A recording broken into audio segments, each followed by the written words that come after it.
गौरी, तुझी favourite Marathi movie पळापळवी. त्यातला एक डायलॉग. आमची मावशी सोशल वर्कर आहे. म्हणजे सोशल वर्क हो. म्हणजे सोशल तेवढंच वर करते. हा तेवढंच करत. तुझी फेवरेट मराठी मूवी अशी ही बनवा बनवी. त्यातला एक डायलॉग. धनंजय माने इथेच राहतात का? धनंजय माने इथे जातात का?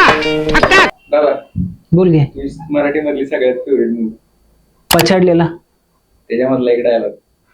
बाबा लगीन. तुझी मराठी मधली सगळ्यात फेवरेट मूवी हरिश्चंद्राची फॅक्टरी. त्याच्यातला एक डायलॉग. तारामती स्त्री होती ना. तिला मिशी कशी असेल? तुझी सगळ्यात फेवरेट मराठी मूवी जत्रा. त्यातला एक डायलॉग. तुमचा ताब्या आमच्या राजूत आहे. तुमचा ताब्या आमच्या राजू. तुमचा राजू आमच्या ताब्यात आहे. तुझा आवडता मराठी सिनेमा धूमधडाका. त्यातला आवडता डायलॉग. तुमच्यासारख्या कोट्याधीशाचा मुलगा. नवकोट नारायण. तेच ते नवकोट नारायणचा मुलगा माझ्यासारख्या सामान्य अति सामान्य. तेच ते अतिसामान्य माणसाकडे